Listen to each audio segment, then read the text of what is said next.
Hello everyone, this is Resonic the Jug Gamer here with... Hello, my name's Strob, and I'm back again to cover Generation 2 with Wii Sonic. Yep. This is, ongoing, blind, what the fuck is the word I'm looking for? A React. blind viewing, React. a blind viewing of a retrospective from Lily Orchard of each generation, not including the remakes. As far as I know. Should have did the remakes. Anyways, Gains me, Gen 2. yeah, whatever. Okay, if it gets brought up, we'll talk about it then, but... So moving on to Generation 2. This was a big deal. Game Freak managed to take a game that was already big by Game Boy standards and make it even bigger. More Pokemon, an entirely second region, an update on what had happened since you'd last been there. How did Game Freak manage to pull off something so spectacular? Well, I'll tell you how. They got someone else to do it. President of HAL Lab... Bullshit! They did? No, okay, no. They Is... outsourced? Okay, I am going to look this up because she is fucking wrong on that. I mean, I believe you, not her, but it's just like, that's like the one thing I've been wishing for them to outsource to another company to better code their game to function well. To say that they did it in Gen 2 and then never again is like, what the fuck? That's because they didn't. So Well, yeah. let's let her explain it first, while I look it up.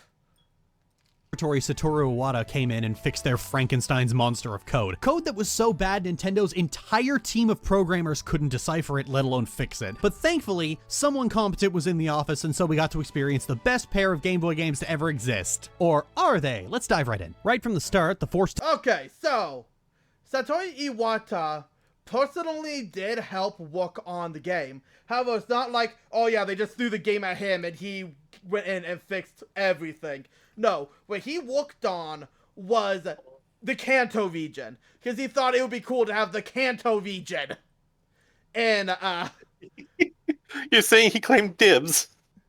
basically, he went and worked tirelessly on getting Kanto into Gen 2, which is why it's very bare bones compared to everything else. Most of the things were already done on. He just went and did some fine touching and added Kanto. That's all he did. It was still Poke Company. Oh my god. It was still You mean Game Freak, but yes. And Casual reminder, like, Game Freak. oh yeah, no, Game Freak is such an idiot that they just went and had Satoru Iwata go in and fix everything because of the convoluted mess. No! He worked on it and made the code better. That's what he's supposed to do. Yep, and it's casual reminder, Game Freak is the company that made the coding, designs the game, or whatever. Pokemon Company is the major business that works on the branding, sales and whatever. They lead Game Freak, but Game Freak is the ones who do all the hammering and tinkering. Yeah, I misspoke there. I do apologize for that one. Yeah, just a reminder for the audience. Yeah, just... So, if you want, look up Pokemon Gen 2 Satoru Iwata. It is actually pretty interesting history. And the games are great because of him.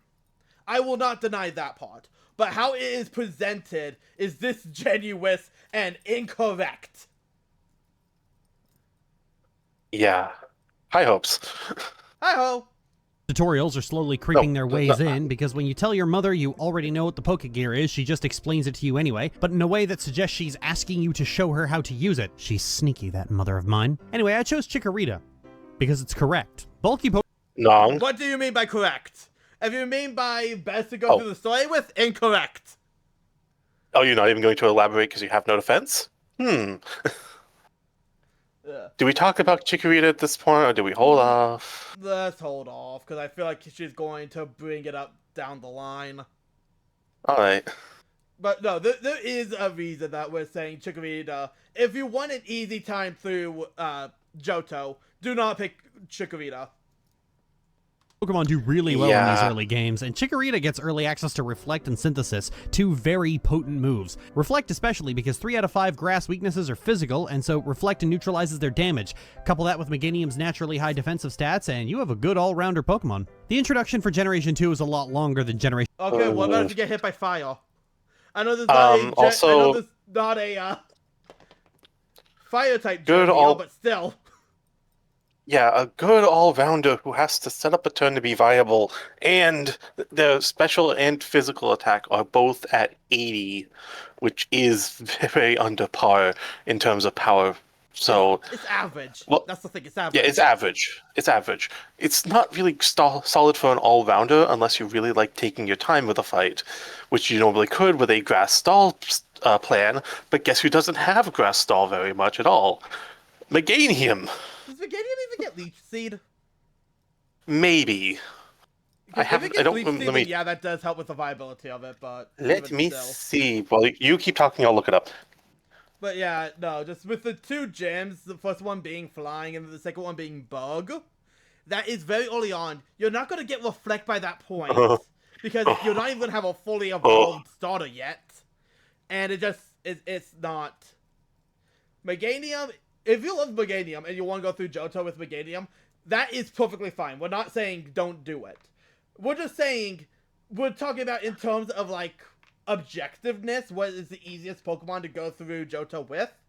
Meganium is easily the worst one, and possibly my contender for the worst starter Pokemon in terms of their generation. So Yeah, Meganium's my only contender for the second for worst. Gen That's a 2. whole different story. It can't be for that one. Sorry, what was that? It's my contender for the second worst, but that's a whole nother story. Yeah, and your criteria for it is probably different from mine. Anyways, I found Leech Seed, and I didn't check TM yet, but do you want to know how bad it is? What? Learn set consistently for all three evolutions, not until Scarlet Violet and Legend ZA. Only then do they get it in their learn set. Now let's see the TTM. So it That's only breeding. Leech Seed is not a TM. Oh, it's not. Oh, so No. they just don't get it at all. So You poor souls. so they don't even get Leech Seed, which is like Oh, wait. They get it by breeding, which is, the super accessible way of getting Leech Seed, of course. yeah, no, that just take Meganium for me. I'm sorry. But like early Leech Seed is one of the best things grass type starters get. I mean, I was vaguely aware that she didn't have any good stall stuff to work with. I didn't know it was so bad as making Leech Seed barely, if at all, accessible for Chikorita. That's abysmal. That is not good, because Synthesis is good, but it's not passive. Mm-hmm. Like, that's the main issue with it, is like, you heal half of your health, but you're not doing damage, which means if they do about half health damage anyways, and if you're relying on the Reflect being up, that's just wasting your turns. Stalling is a three-part process, with synthesis being one part of it. You have the synthesis for manual and big recovery. You have the passive damage and potentially passive recovery stage of just using your status moves, and then you throw in damage when and where you can. If you're missing any one of these three pieces, you suffer as a stall Pokemon. If you even want to be a stall Pokemon, but Chikorita kinda does. Chikorita, your design is cool, but my god, you were fucked in Hoenn. Or not Hoenn, in Johto. And then I didn't hope really there's a get good point the to talk moves about you all needed three of the until starters, DA. because this is a thing to say about the three starters, but we'll see if it comes up again. Yeah. One was, not only do you have to walk farther, but there's just more dialogue overall. We talk about Pokemon games becoming handholdy as if it was some major shift, but as you're going to see, each game slowly becomes more and more directed and structured. After all that, I fight my rival, go back to name him. Now, I think Silver is one of the less interesting rivals. He's just an edgy, sore loser who slags off everyone around him and talks about how great and strong and special he is, all the while getting bodied every time you see him. He reminds me too much of Hop, just with a worse attitude. 1 second. I need to do something. He's all the while getting bodied every time you see him. He reminds me too much of Hop, just with a worse attitude. He's a loser and an edgelord. Actually, since I'm Okay, hold on. No, he's more like a toned up version of Gary. Well, Blue. That's what I was trying to say. He is just the same edgy. Well, not Blue wasn't exactly edgy, but that's kind of what they did when toning them up. They turned them from "I'm just an asshole because I'm better than you" to "I'm an asshole because there's something wrong with me." And Hop is so not that much of a sole loser. Barry is more of a sole loser. you can kind of get the feeling that a lot of his emotional issues is probably because he's maybe homeless, maybe familyless, who knows? He's missing something, and that's why he steals a bunch. And it's Yeah. a meaningful little story. It's not a big story, it's not a big reveal, but it's still something. Actually, it is more compelling than you think. And I'll go into the explanation of that later, because if I recall, Lily does bring mention to it as a negative thing down the line. But we already know that she does not like Silver, therefore, the point's gonna be lost on her. Oh yeah, I forgot to preface with the intro. I haven't played anything of Gold, Silver, Crystal. I have played Soul Silver through the Johto side of it, and tapped a little bit on the Kanto side of it, but never played it like truly end to end on the remake. So there's a lot of things that are going to be happening in the base game that I'm just not aware of. So who knows? Maybe there's some hidden nuances that the originals didn't get captured in the remake, but who knows? There are hidden scenes with Silver. I'll just say that much. Okay. And one thing I do want to preface is I have been playing Crystal. I did not get that far into it. So there's going to be giant blind areas for both of us. So I don't like it because we unfortunately will not be able to fact check Lily. Yeah, sadly we won't be able to fact check so much, but I still feel like with the opinions given, it's going to be pretty easy to talk about stuff regardless. Just that we can't get some of the deeper nuances. Yeah. Anyways, let's continue. Here, when you first beat your rival, he says, "My name's question mark, question mark, question mark." And I want to know, when you first played this game, did you name him question mark, question mark, question mark? No. I mean, technically that's his No? name. It's a weird fucking name, but it is his name. In the remakes, they changed that to you seeing his trainer card and not specifying his name, but here, your parents never even gave you a chance, did they? No matter, I'll correct that mistake. I'll give him a name that suits the pathetic loser he truly is. So I named him Kyle Ron. On Route 20...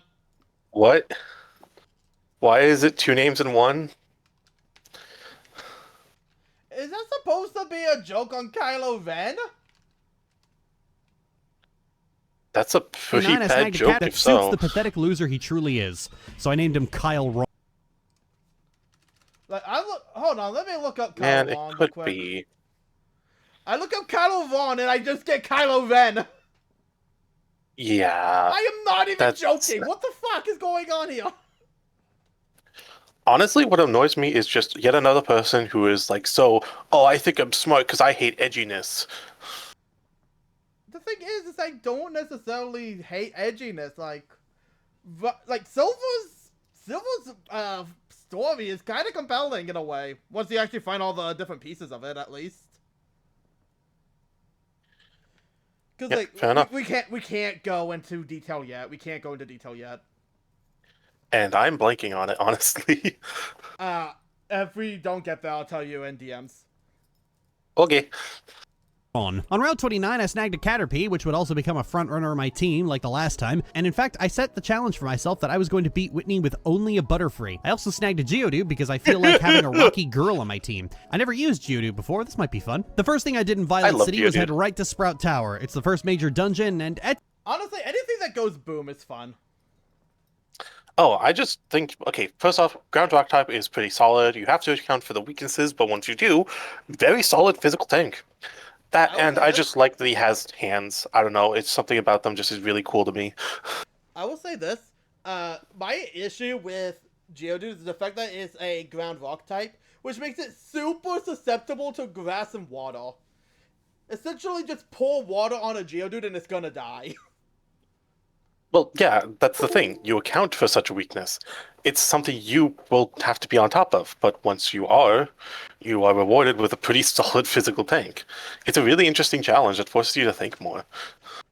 It is. That's the beauty of Pokemon. You can use any Pokemon you'd want and get good results if you are smart enough with them.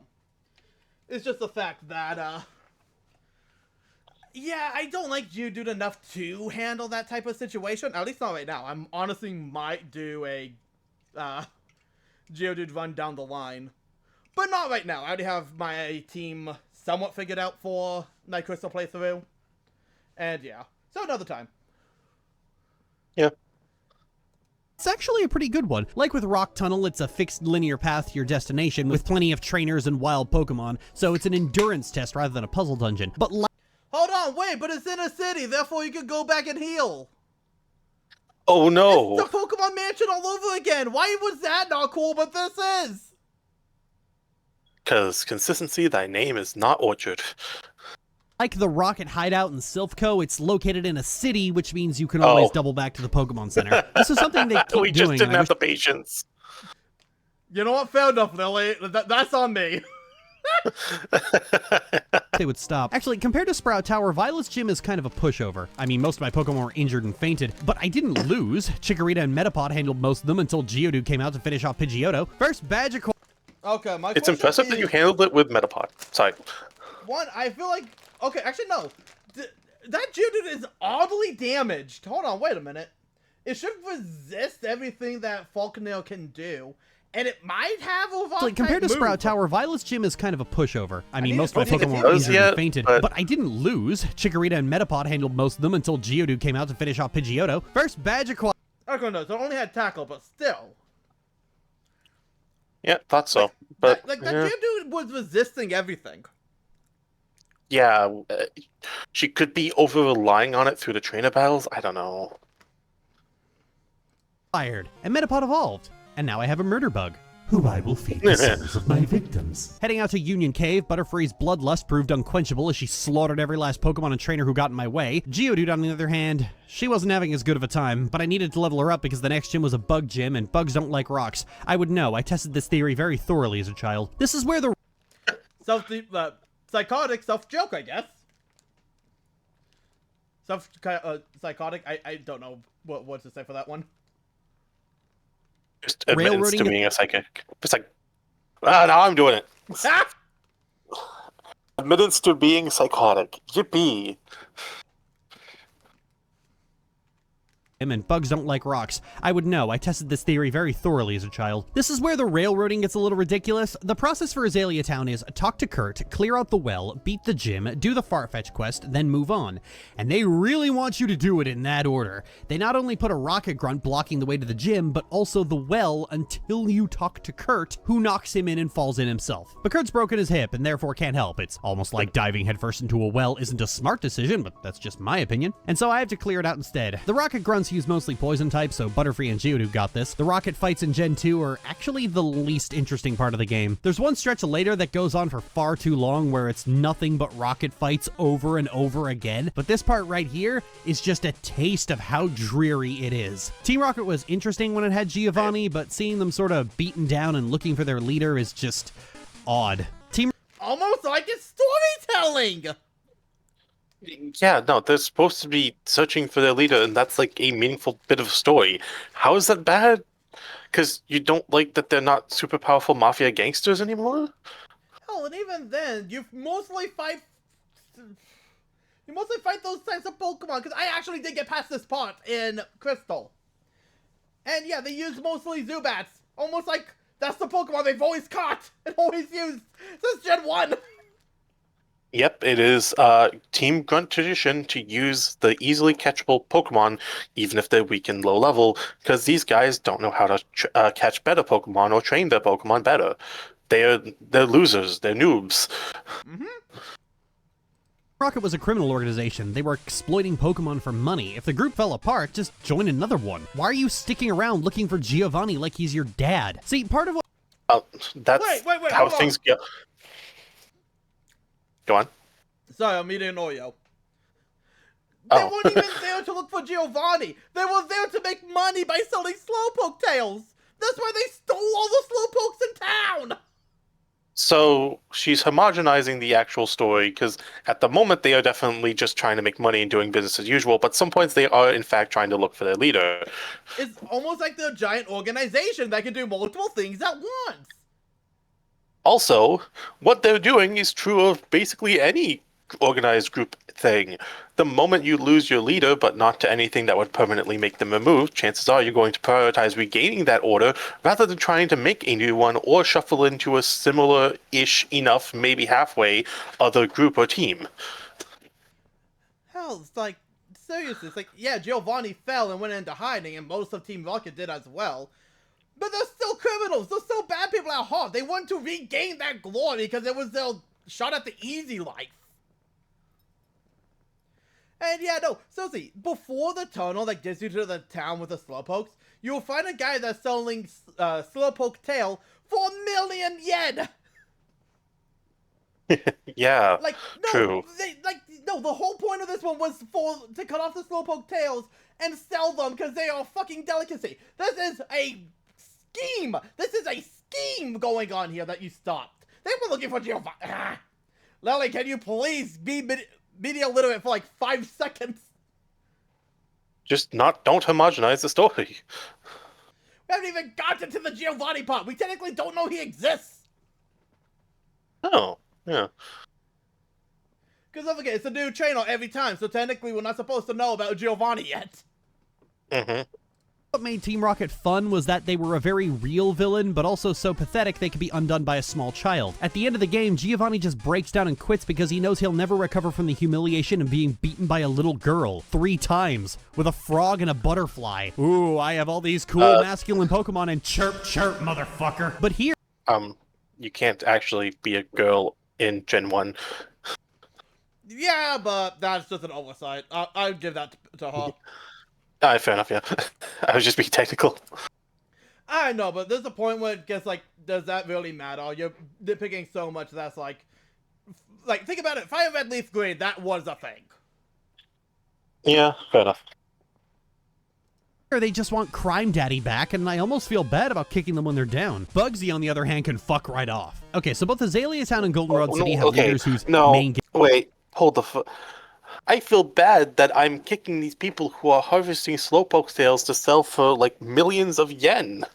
I am such the bad guy for ruining their little side hustle. I feel terrible. It's almost like Lily is not a good person. Yeah. Like, again, this is a case of, you see evil. Do you have the power to stop evil? Do you want to stop evil? That's what this is going on here. That's kind of a test of character there. Yep. Gimmick is using attacks, then fuck right off. Okay, so both Azalea Town and Goldenrod City have leaders whose main gimmick is using attacks that get progressively stronger after consecutive hits. Now, this kind of fight is basically screaming, use sleeper accuracy moves, because there's no tanking 5 hits from Fury Cutter or Rollout. And it took me just a little longer than I'd like to admit that Scyther was a flying type, and so Mud Slap wasn't actually going to work. But then I remembered that means he's Dumb fuck! 4 times weak to Rock Throw, and I almost realized that just a little bit too late. So between the 2 bad Mud Slaps and the missed Rock Throw, he got up to 4 stacks of Fury Cutter. If I hadn't hit that last one, he would have one-shot every one on my team. This has been a certified Lily Orchard bimbo moment, because I'm 30 and somehow a game for children is getting one over on me. Second... Man, it's it's not her being an idiot, it's her being a bimbo. Sorry, say it again. Man, her IQ is the same as her literary skills. Yeah, I love how it's like, oh, it's not, I'm a dumbass, haha, I'm stupid. It's, oh, I'm a bimbo. Oh, it's just oopsie whipsy, just a cutesy witsy, I'm just so dumb. Yeah. Honestly, we all know you're not a fucking bimbo. We've seen the allegation. Well, at least I've seen the allegations. Not I haven't, sure but I totally believe hope them. for God they're not. Badge acquired. Anyway, then you have your first real fight with your rival, and I crushed him with Butterfree, whose bloodlust was sated, for now. And I take back what I said before, Kyle Ron isn't one of the less interesting rivals. He's the worst fucking rival in the entire damn series. I fucking hate this kid. See, Okay, hold on. No, let it go. Let it cook. You're right. I want to Gen see 1, just how you bad and she your is. boyfriend have a good dynamic. Damn series.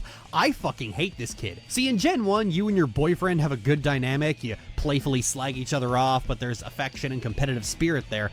Gen 2's rival just shows up, rants about his strongman rhetoric, loses to you, and then overcompensates. And he never gets any better unless you go way too far out of your way to find the special events with him, which I never did because I don't care about his redemption arc. He's just this obnoxious burden every time he shows up, and I resent the rest of the fanbase for fixating on him and acting like he was the best rival just because he was broody and emo. That's the only reason you like this guy, because because he was emo, and that's what you think good writing is. Silver and Hop are fundamentally the same character, it's just that one of them is superficially emo and the other isn't. Fuck Silver. Okay. Okay, Go firstly off, and Quinn. foremostly, Go off, Quinn. you should probably see the previous video, which actually covers how wrong Lily is about Blue/Gary, which is horribly, horribly misunderstanding them.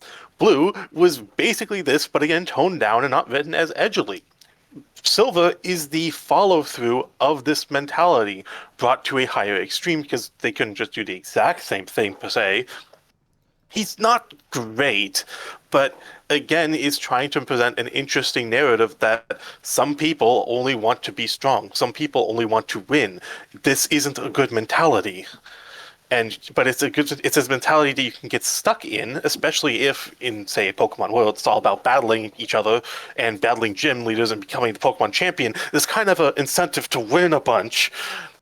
So it's not elaborated how it happens naturally, but if you put together that this is how things could definitely come about, you realize that he's just wrong and is supposed to be redeemed. That's kind of what happens with various characters, and this happens throughout writing, and in many times, maybe not this one per se, but in many times it's actually a good thing to see a character go through a redemption arc. One, Lily hates the word redemption. I should probably have mentioned that. Which is For real? Yes! She thinks Zuko does not deserve a redemption arc. Zuko Avatar? Yes! Zuko Avatar. Oh wait, no, I think I did see that opinion before. We'll Oh, get into that later. right. We will get into that after this. I think I saw that video with a different friend. Right. Oh no. Yeah. Lily thinks are fucking wild. But no, I want to point out, she did mention the special events, and I want to say this. Change takes a while, especially if you know who Silver actually is. I don't want to get into it because I don't know if Lily will mention it or not. So if we beat Silver and it never gets mentioned, I'll bring it up then. But no, when you know who Silver's father is, it makes complete sense why he has this mentality. Damn. It makes complete sense why he's like this. I just want to say, although it's kind of obvious, Lily's being a massive hypocrite. She complained in the past that the coming friendly rivals that we will see eventually are way too bootlicky, kiss-assy, just trying to do everything to please you. And now she's upset that somebody she meets she doesn't immediately like. But the person who is just sort of a little lesser is like, oh no, I can totally excuse that as him just being all play fighting and all just a little flirty and whatever. But now that it's actually brought to its rawest extreme, it's like, oh, actually, I fucking hate this. Yeah, that's literally for you. And it's not necessarily a contradiction, since you could not like it and then see the two extreme of something and not like that as well. You know, it's the same as I like pancakes does not mean I hate waffles type of deal. Yeah. But still, it's just... You wanted an asshole rival, you got your asshole rival. Say what you want about Gary. He is an asshole rival. Yeah. Continuing on. So Goldenrod City is packed to the gills with things to do. It's almost insane. There are a mountain of daily events here, tons of nooks and crannies all over the place. I think there's more stuff in Goldenrod than any other city in any other game. Unfortunately, I'm not going to do any of it because 16 years of being tortured and tormented by World of Warcraft has meant that your daily quests can fuck right off. Okay, fuck you. Okay, firstly, trying to jab an entirely different unrelated game with an entirely different unrelated type of gameplay loop. Secondly, isn't having lots of detail and stuff good? We'll see in the future how how Game Freak and Pokemon Company, I guess, stopped believing in giving things really diverse and meaningful, like, time to waste. And just wanted a more streamlined, short experience to enrapture you quickly and then be over with. Yeah, no, there are genuinely issues with some of the later games. But it's like, if you ask essentially any gamer that actually loves games, like that actually cares for it, they will say that small attention to details makes or breaks a game. And I'll be honest, going through Crystal, being someone that loved Gen 1, I'm seeing little things I was like, oh, that actually is kind of neat. Okay, I actually do prefer this from Gen 1. And I keep having that constantly pop up in my head. Because there are actual improvements of this that me, as a gamer, do appreciate, because it makes things just better. And also, it's a major city. It's Goldenrod City, the capital of Johto. Everything is happening there. It's Saffron City all over again. Welcome to City. Welcome to the capital. This is where we brush up against the core philosophy of Gen 2. See, a common complaint about Gen 2 is the level... How was none of your eggs hatched yet? What? I went bit off. This is where we brush up against the core... Although, did you leave something in the daycare? Why the hell do you have 2 eggs? Yeah, Like, cause you get, okay, so point of reference for people that have not played Crystal, you get your first egg all the way near the beginning of the game after you go to Mr. Pokemon, go all the way back to the Pokemon Labs, then I believe you beat, Falconeer, and then you get the first egg there. And then the second egg, honestly, the second egg, I am not that surprised on. The second egg is shortly before Goldenrod City, where you stop by the daycare. I don't remember what's in that egg, though. That one is randomly generated.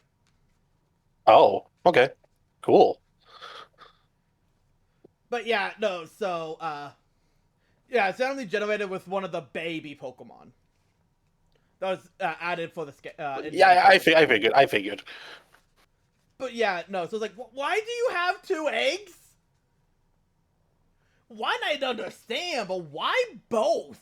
That should have already hatched. Because like the one I got, the Togepi that I got, that hatched while I was in the forest. So while I was chasing the Farfetch. Wait, actually, I know why.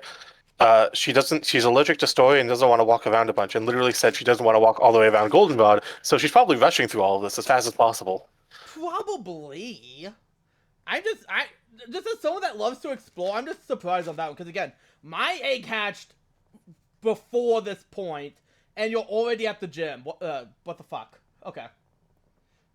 Philosophy of Gen 2. See, a common complaint about Gen 2 is the level curve. Wild Pokemon and trainers remain at a low level, but there isn't enough XP to keep an entire team even as a result. But the truth of the matter is that there is enough XP, it's just that it's not immediately apparent. You know all those trainers asking for your phone number to rematch and how the game is laid out in such a way that it's easier to backtrack to certain areas? Yeah, there it is. All those areas you missed and didn't come back to later, there it is. See, these games weren't designed to be played by a progression-minded player who's just trying to record for silly internet video. They were designed for a handheld system that you could take anywhere, being used by children who had entire lunch hours, afternoons, and weekends to fuck around and find out. When you were a kid, you didn't have this problem because you went back to check out the rest of Union Cave once you got served, or explored Mount Mortar, or explored the ruins of Elf, or looked around at all those extra areas hidden away wondering what could be down there. As an adult, you already know the progression path and you follow it religiously. And the thing about Japanese open world... No.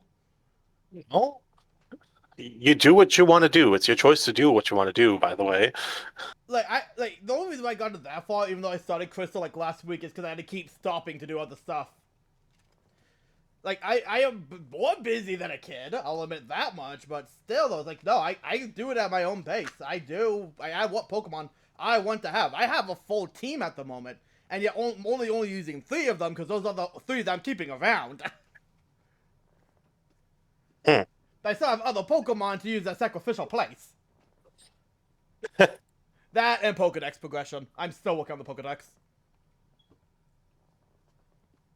Games is that they don't really lose sleep over whether or not players miss anything. So there's plenty of extra paths to find, and the game isn't really all that bothered if you don't. Most of the caves, especially Mount Mortar and Dark Cave, are completely optional. You know, sometimes I wonder if there's a correlation between this, my generation complaining that the XP curve is fucked, and modern Pokemon games leading you by the throat through every single possible site and being terrified you might miss something. Where was I? Oh, right. So I smashed through Whitney with Butterfree, and Butterfree's thirst for the blood of the living has been sated. For now. 3rd badge acquired. But wait, I thought Whitney was super hard and Butterfree has a 4x weakness to fucking sleep powder and flash, guys. This isn't rocket science. So you got lucky. You did try to force luck in your favor, but yeah, you got pretty lucky. Like, the only reason I'm saying that is rollout would have been devastating if that sleep powder miss, which is like, what, 75% accurate?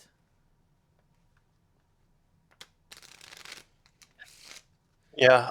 Actually, so I'm just thinking about, like, technically speaking, you did kind of curate your Butterfree to win. But fair is fair, that's kind of the point of Pokemon. The reason people say Whitney is hard is because they weren't really prepared for such an idea as a constant rollout steadily gaining power. So, and not every team can just casually integrate Flash or Sleep Powder. So it's like, oh, it's so easy if you curate to beat it, guys. It's so easy. Yeah, because you took all the steps you needed to win. Yeah, no, it's like with challenge runs. It's like, yeah, this challenge run is possible. You just have to figure out the solution to it. And like, even then, it's like, Milk Tank is still pretty bulky. It has Milk Drink, which that does make it hard. Honestly, sometimes rollout is a fucking blessing because it can't heal itself. Yeah, true. So it's like, that also makes it, an easy win. But yeah, no, that Sleep Powder definitely did most of that work. If you missed that one, your Butterfree would have died! Critique City, you can't actually go to the gym without doing the side quest first. You know, just like Azalea Town. But Would it be a side quest then if it's mandatory? I don't think that's the definition of side quest. You know. To be fair, I think she means side quest to the Pokemon journey, like the gym challenge. Mm-hmm. In that case, yes, but like it's technically not a side quest of the game. I'm not Because impressed. a side quest, by definition, is optional.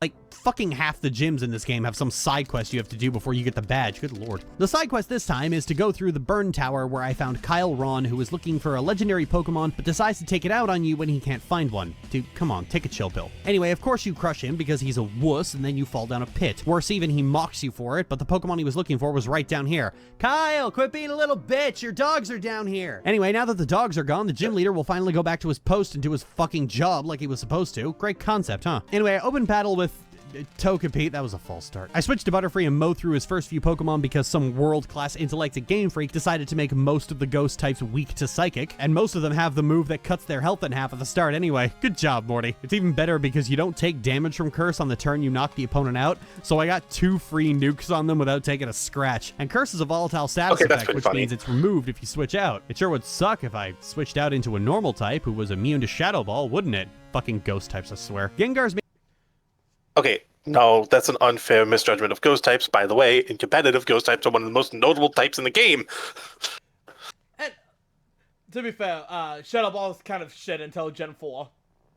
Oh, yeah, definitely. But that jab felt more universal than just whatever. It is. So, It was. like, It was. Don't get me wrong. It was. I was just trying to take the piss out of ya. fair enough.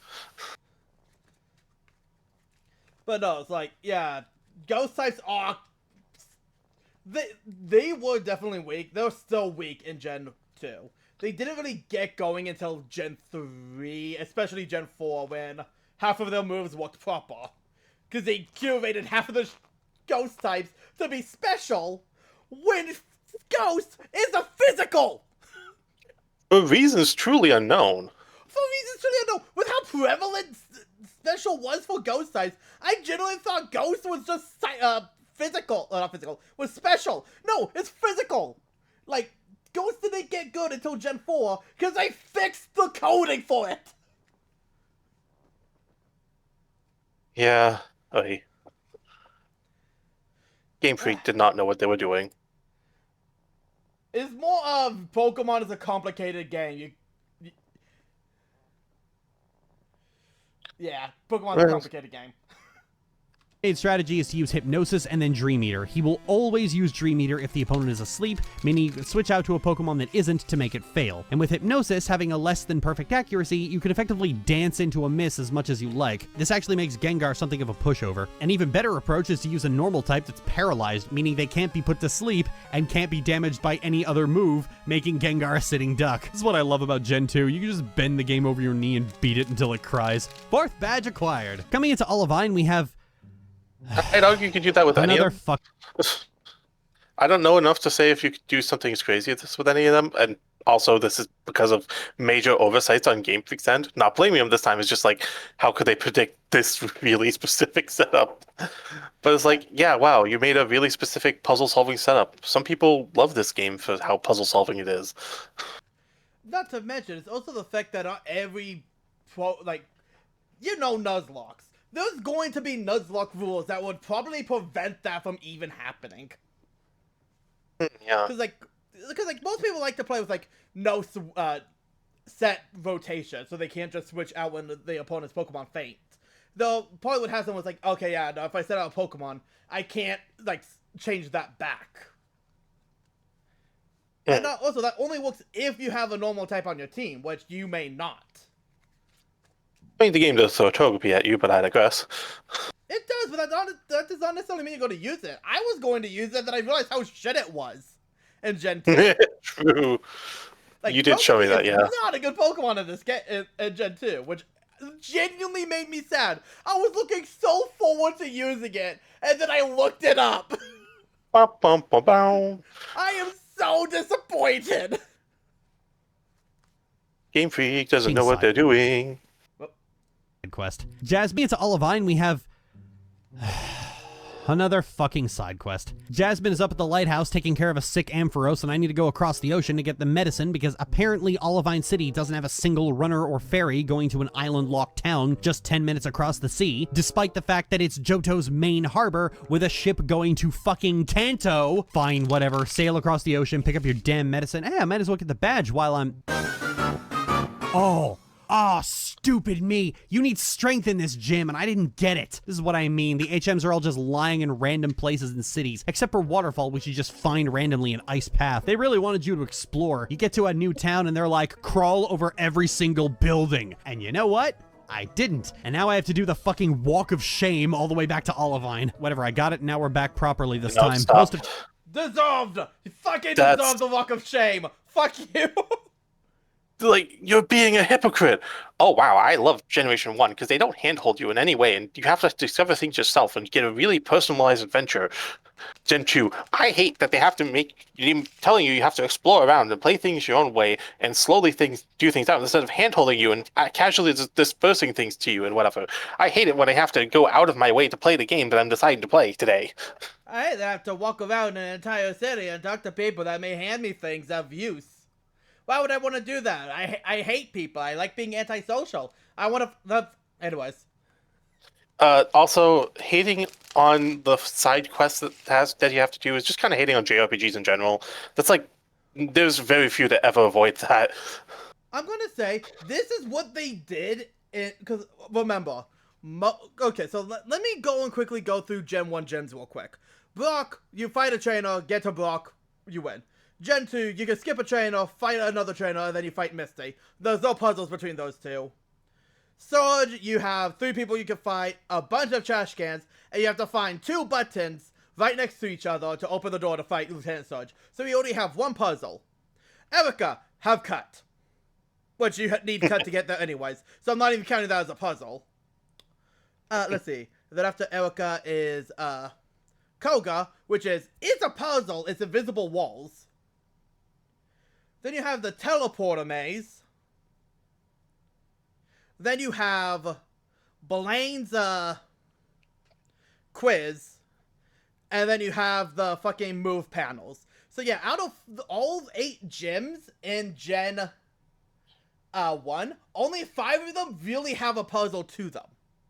And that's what this is supposed to be the solution to make each gym feel unique. Yep. Cause, yeah, no. You're factually incorrect. They were trying the best with what they had, and this was the best they could do for the puzzles. Chuck's Pokemon are fighting type, which means Butterfree gets to sweep again. Oh, that's not good. It's alright, Togepi's got it, and Primeape is down. I sent out Bayleaf against Poliwrath, but I kept getting stuck in a loop of sleep, Mind Reader, and sleep again. Wake up, you damn plant dog! Switching out wasn't good either because Poliwrath was faster and would just... So, you're happy when you get to curate your team to make specific plans that work, but when the enemy curates their team to get past the accuracy issues of hypnosis, now that's a problem. I don't even know what Mind Reader does. Give me 1 second. I believe it's like Lock On, where it makes things automatically hit. Yeah, it does. Damn, that's actually pretty good. Yeah, it would bypass the accuracy issues of hypnosis. And it lasted until Gen. This isn't modern Gen. Yep, and Why I'm have pretty I sure never Lock On seen has this? survived as well. You have not explored around enough. It's a very rare move, usually left to like psychics and such, because again, it's mind reading, and it's not really always worth using because outside of things like bypassing the accuracy issues of low accuracy moves, it doesn't really have much a point.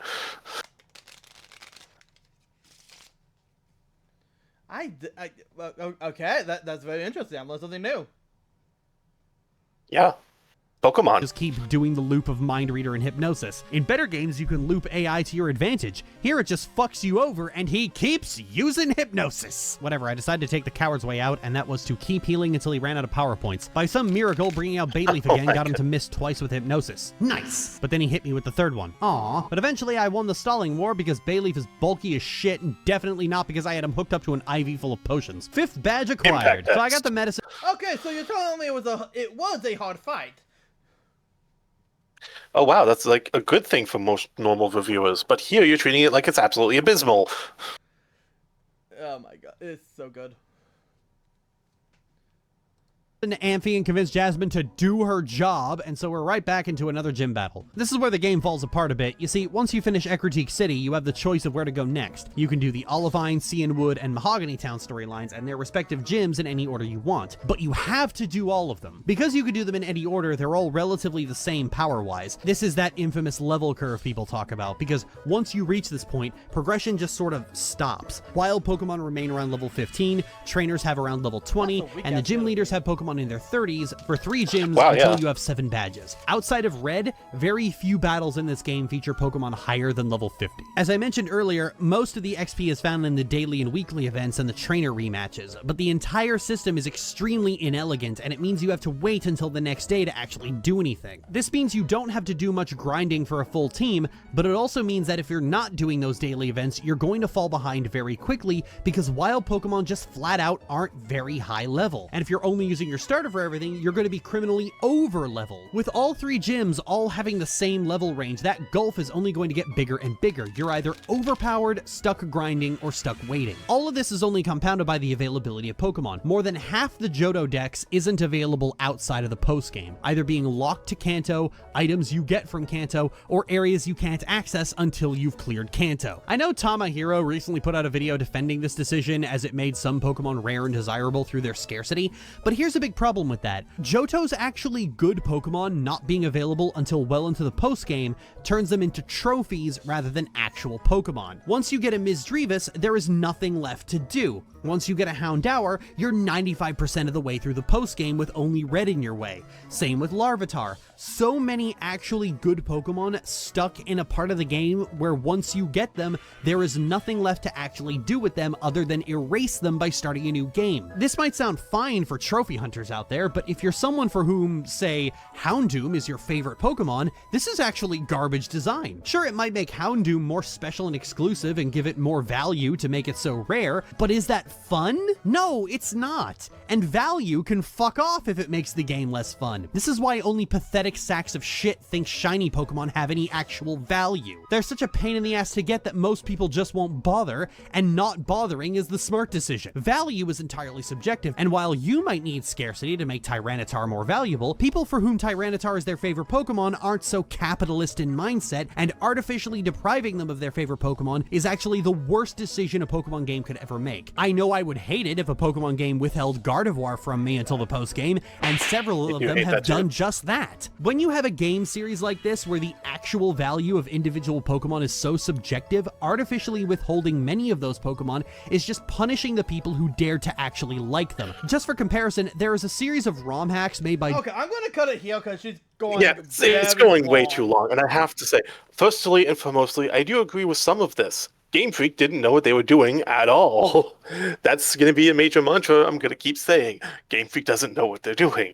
But it's definitely bad that many Pokemon are reserved for late game, and this is made even worse in Generation 2 because some of the Gen 2 Pokemon are in Kanto for no good reason. I'm gonna be And honest. somewhat I'm gonna underleveled, no interrupt you less. there real quick. That's the reason why I say like Houndour is not not a Johto Pokemon. It's a Kanto Pokemon because you will never find Houndoom in Johto. It's only ever in Kanto. Yeah. And that's stupid, because that would mean it's just a new species found Really? in Kanto, which would make it a Kanto Pokemon. Actually, it gets worse. From what I've played of Soul Silver, I decided to leave my team that I'd made so far. I think it was a Nuzlocke anyways, but I decided to take Kanto with a fresh new team. But there was a slight problem. The levels of the challenges in front of you are based like you've just beaten the champion, the Elite Four of the previous region. Sorry. They're all high level, then meant to challenge somebody who's just completed the first half of the game.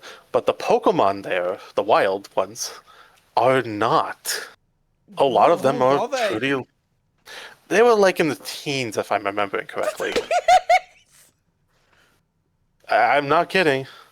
As far as I can remember, and I could be off base, but it felt like when I grabbed that Murkrow, maybe... Did I already have Heracross? I don't remember. Let's see. Heracross could be found in the Pokemon catching thing. The bug catching Let's see. tournament. Yeah, I know. I think he was the one I was using for Headbutt to get some of the Pokemon available to me. It was a Nuzlocke, so I wanted to try to curate my encounters. Let's see. 16? No, that's part of... It would be Route 7, which is Kanto. Yep. Route 7, which is in the middle of Kanto. Let's see the encounters. Namely for Soul Silver, because that's what matters. Let's see.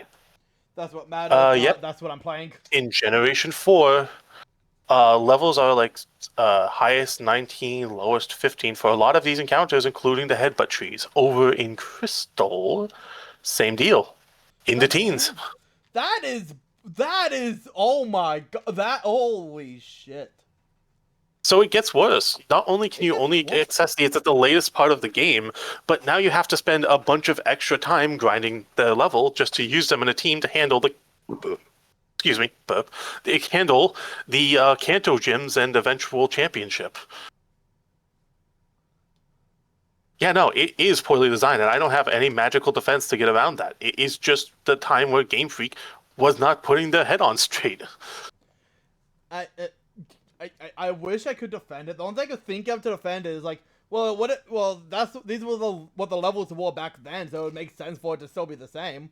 Otherwise, everyone in fucking Kanto would just encounter level 50 Pidgeys and get fucking murdered. Oh yeah, but the gym challenges are all in their 50s. I know. I don't get what they were thinking of. I'm just trying to say this realistically. That's probably why. It's one of those weird wall building things, but still, like, holy shit. I will give one defense to one thing covered, which is the late gameness of Pokemon in general, ignoring Gen 2 because of how poorly that in particular was handled.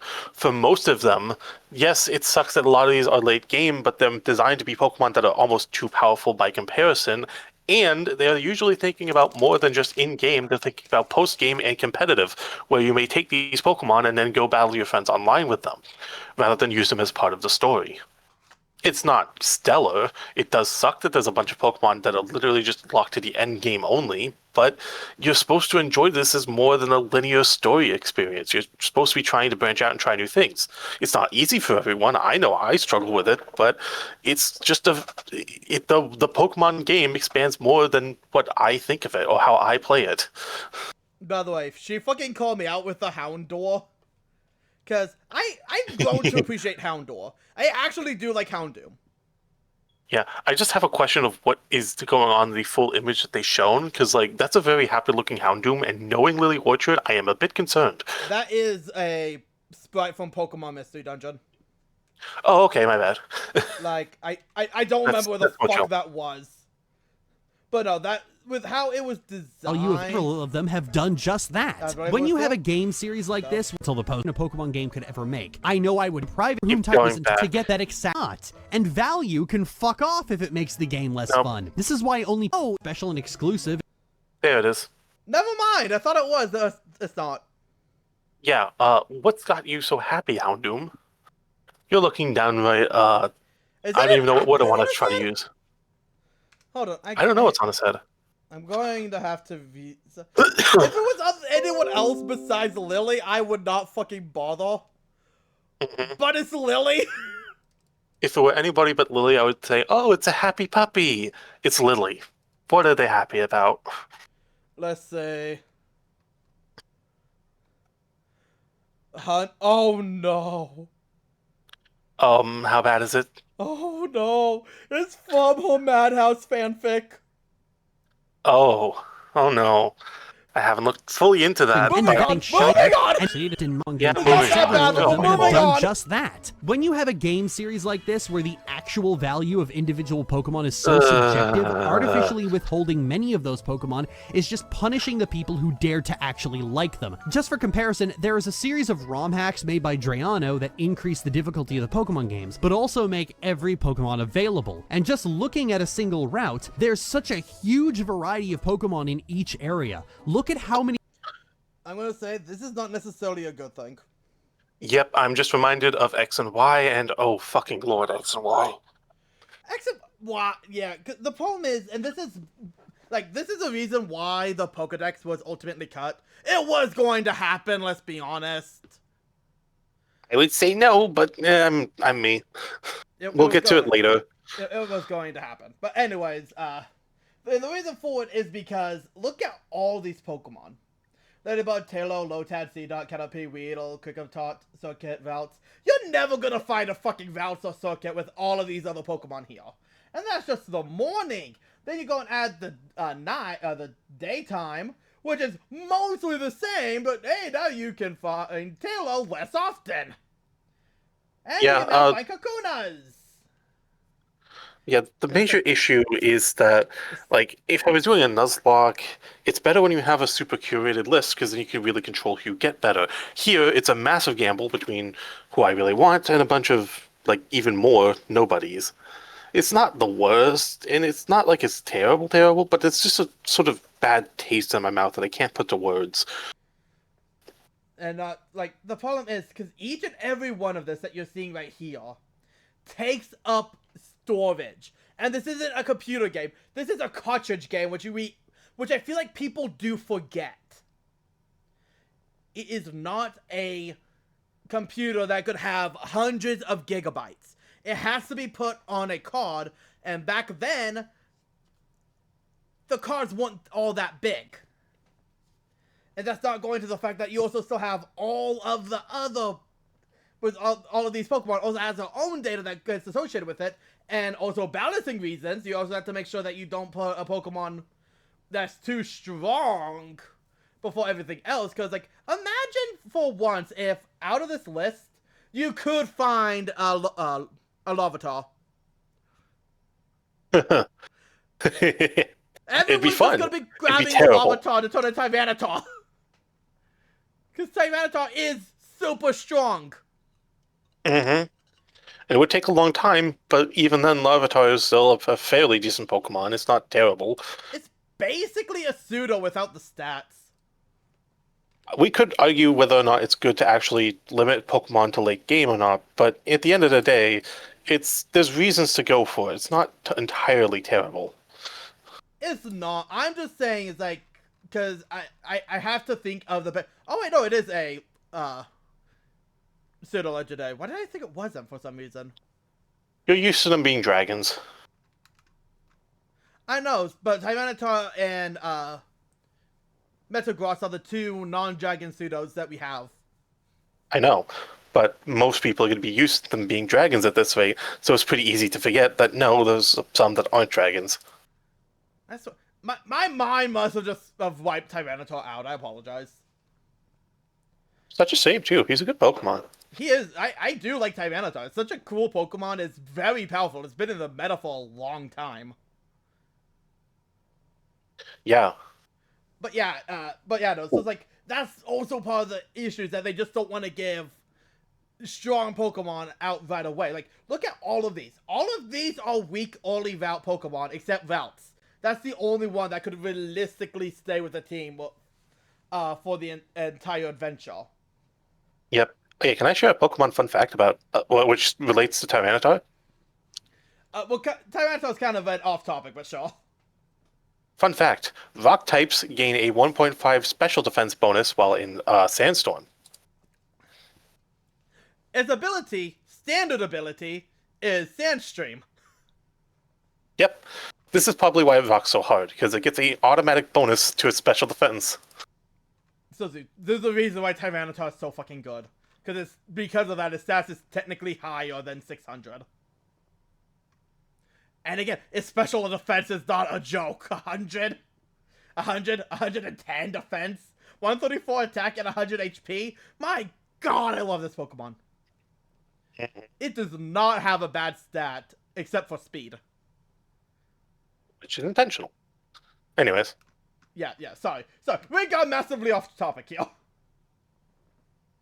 Pokemon around Route 30 in Sacred Gold alone. There is no universe where this isn't better. Having all that variety, being able to make a unique and varied team every game will always be better than whatever the fuck Gen 2 is doing. Gen 2... Sorry, but why do you have Psychic and Psybeam? How early is this? Level 30, and she has both Psychic and Psybeam. Dang, good question. I don't know. Like, replace that for a status. What is your set? Bad. Anyways. Psychic. Where is Sleep Powder? Why dude, you're using fucking Evasion? I'm sorry, you have Double Team and Flash. Oh my god. You're one of those traitors. Oh. Sometimes I must imagine what it's like not having a brain, because it must be such an easier life where nothing concerns you. The whole Butterfree is literally designed of let me waste 6 turns reducing your extra. And the thing is, it's not that bad. Yeah. There's a reason why Evasion is banned on Pokemon Showdown. It only just clicked. Not only does she have the redundant Double Team and Flash, redundant Psychic and Psybeam. I noticed the Psychic and Psybeam. That's why I was calling it into question. That's why I'm sorry, I didn't. This. I should have noticed that sooner. Like, this was like, wait, I saw Psychic and Psybeam. Those are both attacks. What is her skill? Why is that not like Sleep Powder or something? And then I noticed the lack of Sleep Powder. Hell, with this so I'm fucking Poison Powder. Which one do you want? Do you want Double Team? Anyway. Do you want Double Team to boost yourself, or Flash to boost the enemy so you can pass it on for somebody else to deal with? Pick your poison. Like, I'm gonna say this. There's a reason why in the Pokemon community we hate facing Evasion, because it's not fun. Yeah, Evasion is banned in modern competitive and has been like for years probably. Because it's not fun, and yeah. Yep, it snowballs because every time you start getting that evasion, you start evading more moves until eventually it's a huge gamble if they're allowed to hit you at all, and you can then just put in other stall tactics alongside it. You're essentially trying to hit with an accuracy of a one-hit KO move just to do normal damage. Like, yep. I normally don't care because this is against NPCs, but if this is how you've been playing, Lily, my god. There's nothing wrong with doing it in-game. It's fine in that front, but there's reasons why people can dislike it because it is so unfair. So I'm double-checking, because if I remember, Stormy is Psychic. Yep. So that's being resisted, by the way. And yet Butterfree's still out there. Oh, I must wonder what it's like not having a brain and not having to worry about a thing at all. Why not have Poison Powder? Why not have... Can Butterfree learn Toxic? I feel like everything can learn Toxic. Well, yeah, everything can learn Toxic if you have the TM. The question is whether or not you have the TM. That is fair. That is fair. I don't actually know where you get it in this game. 1 second.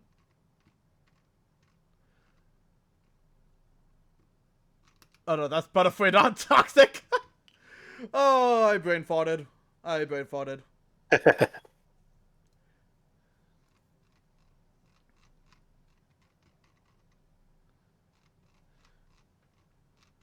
As I don't even know if Bulbapedia would tell me where you can get that TM.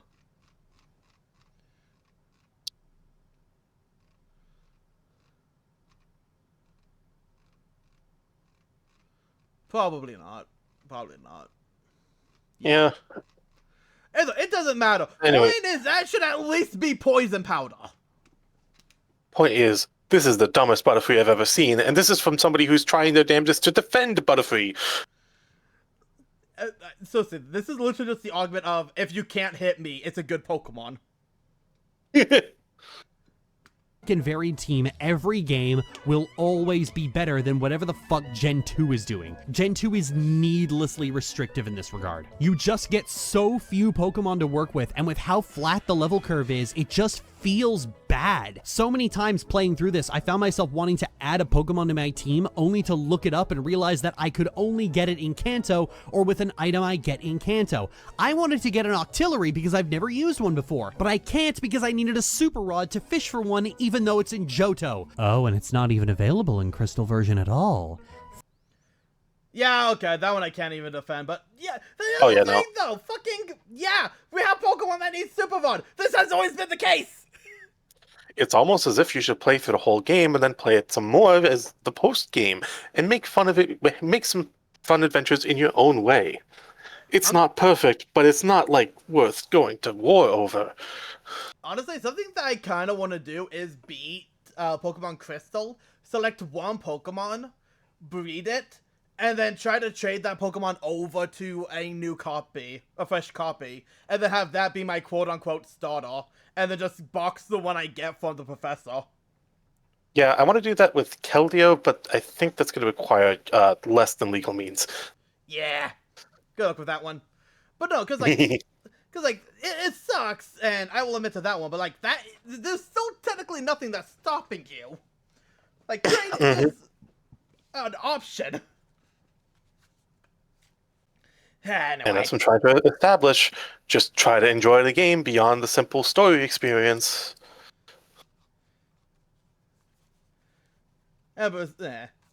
Thanks, Yeah, man. fuckers. Anyway, Olivine, Steel-type Gym. Hello, Graveler. Say hello to Magnemite. Hello, Magnemite. Now say hello to Steelix. Hello, Oh, that's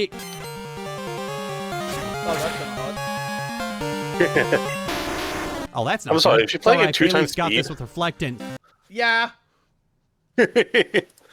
Honestly, nothing wrong with that, in my opinion. It's just funny. Yeah, fair enough. It's just funny, yeah. You know, sometimes I really don't like you. It's alright, Mantine's got it. Good job, Mantine. 6th badge acquired. Getting into Mahogany Town, there's a problem. The gym is blocked off until Mahogany. Mahogany. Sorry, that is required. Mahogany. you complete the underground rocket dungeon, which first requires defeating the shiny Gyarados at the Lake of... Why? Huh? Oh. It's a shiny! Throw a ball at it! Why'd you kill the guaranteed shiny? Even if I was playing a Nuzlocke, I might just grab him anyways. Like, Just because. it's like the free trophy. It's a shiny red Gyarados. Like, it's cool. Mm-hmm. Why? Rage. This sets in motion No the brain. worst part of the damn game. I hope you like rocket fights because there's nothing but them for the next 2 hours. You gotta go through the rocket hideout, and then after you get the 7th badge, you have to trek through 3 different dungeons in Goldenrod City filled with samey, boring rocket fights, 2 of which are just the radio tower split into 2 parts, and fucking Christ, this sucks. Compared to the later games, it's not as egregious. I'd rather go through this than the 70 billion plasma encounters in Gen 5, but it is What's your words for those? For that? What? not as egregious. I'd rather go through this than the 70 billion plasma encounters in Gen 5, but it Okay, again, I will never see this as an issue because I do not find myself allergic to battling trainers. I can actually play the game and not be bothered by playing the game. For you, it's just free EXP to get your Pokemon Exactly. to a full form. it's like, no, if you're ever going to review a game, just ask yourself, am I allergic to some of the gameplay and that's why I hate it? Yeah. Sorry, I just knew that would get a reaction out of you.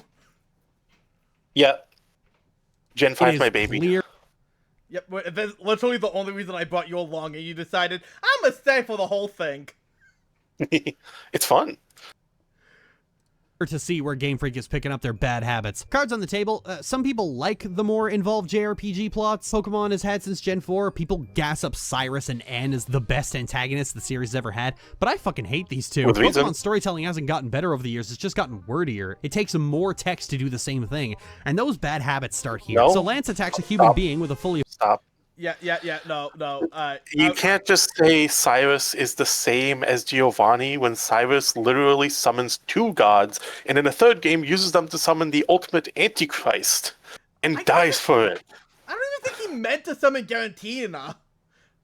I'm pretty sure Garantina just fell pretty Palkia sure and he Dialga was- and it came out like, you motherfuckers! I'm pretty sure that was intentional, but I don't remember. I don't play the end game of Gen 4 that The much. red chain doesn't affect Giratina, though. The red chain Yeah. is specifically for Dialga and Palkia. It's just that in the other two games, he only summons one of them. This is the first time he summons out both, and that would get Giratina's attention. Yeah, maybe so. I can't clearly remember. Anyways, the We'll point see of when we get to Platinum. Yeah, the point of the matter is this is a far more involved and grandeur story than just I am a mafia guy and I'm trying to steal Pokemon and get rich. Not that I dislike Giovanni's story, it's pretty nice as well, but it requires more story to tell a grander story than a simple concept for a character. Legit. Isn't it the whole deal with Cyrus? And apologies, it's been a while since I played Brilliant Diamond Shining Pearl, the only game I had for Gen 4. And I never played Platinum enough to see where he is fixed story-wise. I grew up with Diamond, and then I never got around to fully playing Platinum because it's a long game and I have ADHD. Yeah. But isn't That's it a the point personal of like weakness, though. Cyrus is that he's tired of the injustice of the world, and then sought out to make his perfect new one? Pretty much, yeah. So yeah, that is completely different. Giovanni would fight against Cyrus just because if you destroy this world, there's no world for me to do my shit in. Mm-hmm. But again, all this to say, it requires more story to elaborate a plot like that. Yep. start here. So Lance attacks a human being with a fully evolved dragon, Are we the baddies? and we descend into the rocket hideout. You are. One workaround of the alarm system later, and we're at the bottom level. We need 2 passwords to open the door to the executive's office to get the real password for the generator, and then we destroy the electrode. If I'm breezing through this, it's because it's really not that interesting. Or you could catch it and have a portable grenade. So the Mahogany Gym is themed around ice, and the puzzle is a sliding ice puzzle. Basically, you have to find the one roundabout route that takes you to the gym leader, going through as many trainers as possible, so thanks for that, Game Freak. I mentioned before about the endurance inherent to dungeons, and I feel Mahogany Gym manages to get this vibe down better than most, because it's actually a pain in the ass to get back out and back in again, so going back to the Pokemon Center to heal is at least somewhat discouraged. Anyway, time for Price. His first You're allergic Pokemon to is gameplay. Seal, which is actually a water type, so eat leaves, and then comes Dugong, another water type, so more leaves. Price, you're getting your ass kicked by the type you're supposed to be good against. Step it up, old man. He sends out Piloswine, and I body it. You know what? Fair enough on that regard. There's a reason I don't use Dugong. Yeah. Also, Ice Pokemon doesn't have did not any really give good Ice any attacks justice back then. yet. Yeah, no. Again, Game Freak didn't know what they were doing. Again, this is early on. They have limited data. Ice is not that common of a typing. Same with Ghost and Dragon. And, well, Bug just only got the one good move, which was Pin Missile. Yeah. So it's like, the problem is that there just wasn't enough to give love to everything back then. Limited time, limited storage, still trying to figure out how everything works. Remember, in this gen, they spent a good amount of time reorganizing the special stat, splitting that into 2, and then figuring out, okay, how tanky do we actually want this to be now? Yep. So it's like, they were busy trying to fix the problems of Gen 1. So it's like, that's why I understand, but at the same time, I can't give the full hate, because this is still infancy. This is still figuring out what the fuck is going on and what works best, while also trying to expand on it for the next gen. Yeah. Like, I'm sorry, but making a game is difficult, guys. It's difficult. So please give them some slack. With a couple of flamethrowers. No big deal, no Lily Orchard bimbo moments today. 7th badge acquired. Oh, shit. Oh, that means I have to. So Team Rocket is broadcasting a message. What? I don't want to think about a Lily Bimbo anymore. Yeah. On public radio demanding that Giovanni come back. Come on, baby, it'll be different this time. So I arrived at the Rocket Tower to find that it was infested with Team Rocket. Oh no! And they've taken the boss of the radio tower hostage. Oh no! And hid him in the basement of the mall behind a locked door and a button puzzle. Oh no! Wait, the mall has that? Why? Like, forget Team Rocket. Who the fuck put a button combination puzzle on the loading zone of a mall? Do you hate dock workers that much? What? Security! Oh, yeah, that too. Like, you don't... I don't know, I just silly. I don't think Lily worked retail. Because, yeah, no, you have to make sure that the docking area is secure because people can sneak in through there. There's a lot of stuff to hide behind and in. And also, it makes for a good sound. And steal. And steal, especially steal. Like, good luck stealing something behind a locked door that you need a password to that you don't have. Amazon warehouse bullshit is this? Okay, so once you get the radio manager out, you have to go back through the locked gate to his office to beat up the executive. All of this takes place amidst an hour of tedious battles with the same grunts who all have the same Pokemon, and fucking kill me now. Team Rocket was fun in the last game, but as I mentioned before, they're so pathetic and sad and in denial, I almost feel bad for fighting them, and the fact that every fight is a dull slog only makes fighting them worse. I don't just feel bad for them, I resent them for being so in denial that they're getting in the way of the game, which in a sick and twisted way is pretty dark storytelling. But it's Pokemon. I don't want to beat up people who are clearly depressed. This is the same problem World of Warcraft had recently. I don't want to beat up someone who doesn't deserve it. Anyway, I'm not a World of Warcraft person. Never played it. Don't know anything about it. I don't trust this person. She has skulls on her shoulder pads and probably murdered people. I don't know, I try to befriend her. Okay. I mean, I'm not crazy, gonna stop but you because I again, I digress. don't know who this is. I'm just saying, if she does have a body count, you sure about that? Yeah. You sure that she's just being angsty and not evil? Or whatever the hell Lily said. this is the same problem World of Warcraft had recently. I don't want to beat up someone who doesn't deserve it. Anyway, in return for all that, you're given the Clear Bell, an item that lets you encounter Suicune in Tin Tower. Could I have a real reward, please? Okay, so there's one more thing to... What? Suicune? Suicune! The reward being Suicune? There you go, Suicune! Clear Bell! Go see Suicune! Catch Suicune! Legendary!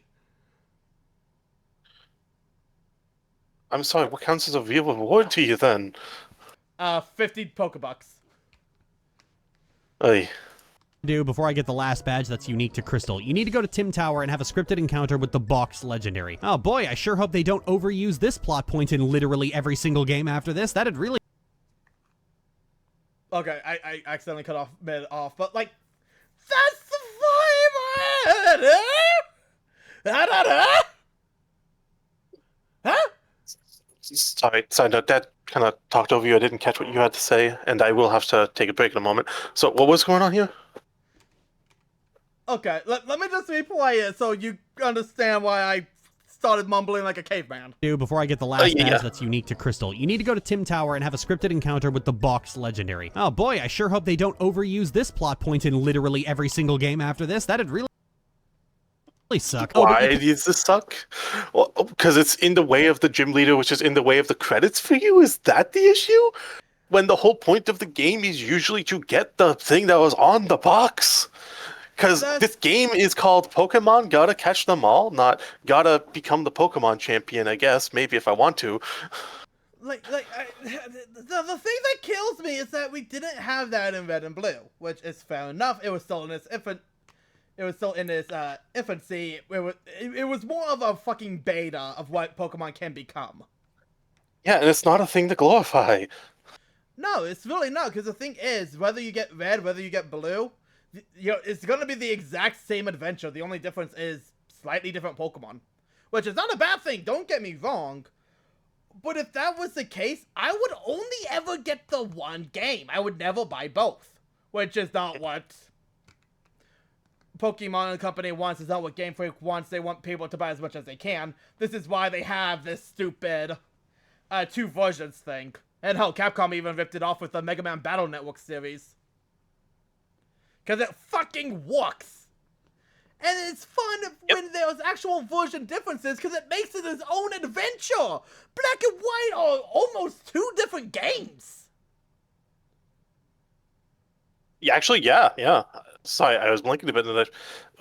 We'll get to that when we get there, but yes, they are very fundamentally different. Yeah, and that... Again, we'll get there when we get there, but it's like, that's kind of the thing, is that you're choosing which one you prefer.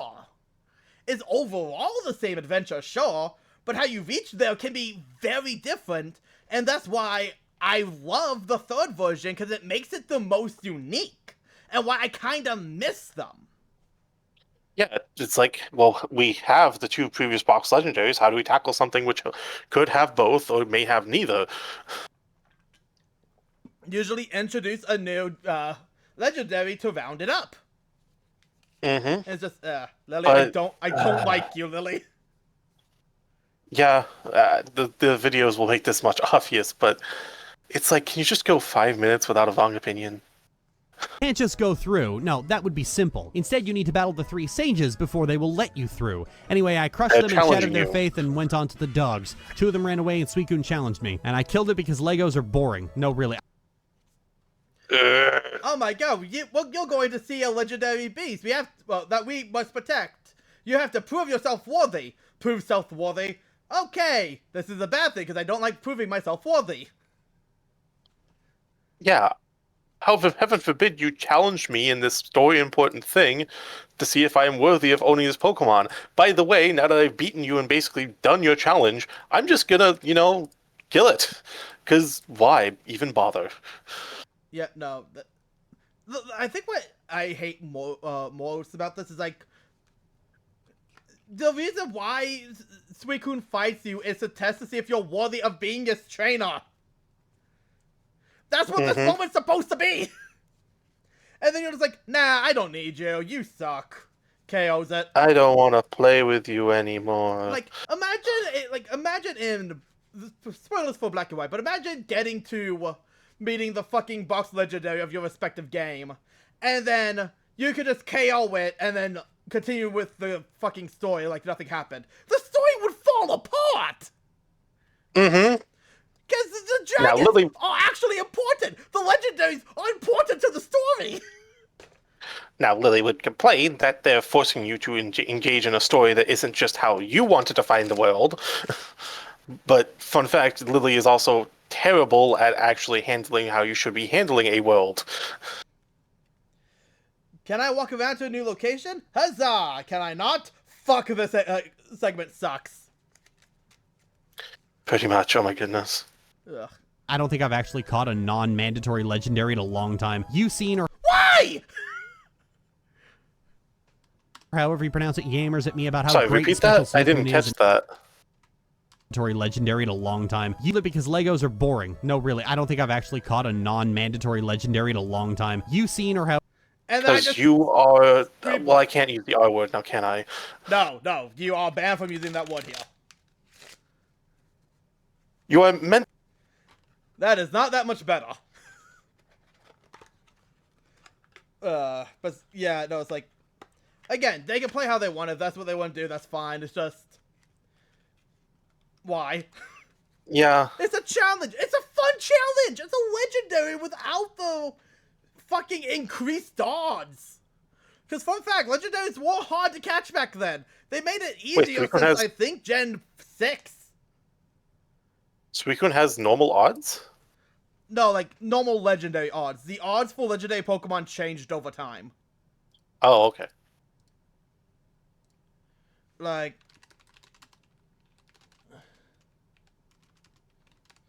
Sorry, I need to look this up right now. Because, yeah, Suicune currently has a catch rate of 3, where if I recall, it originally was 1. Oh. I could be wrong on that. I don't have time to do a deep dive into it. I just remember that if it feels like legendaries would have been easier to catch, that's because the odds were changed. Yep. Oh yeah, speaking of time, reminder, I might have to dip at a certain point to deal with dog and just help family for a moment. Do you want to stop right now? Or how much time do you think you No, have? no, we have probably like at least 10 minutes. 10 minutes? Yeah, sure. We could at least finish this segment.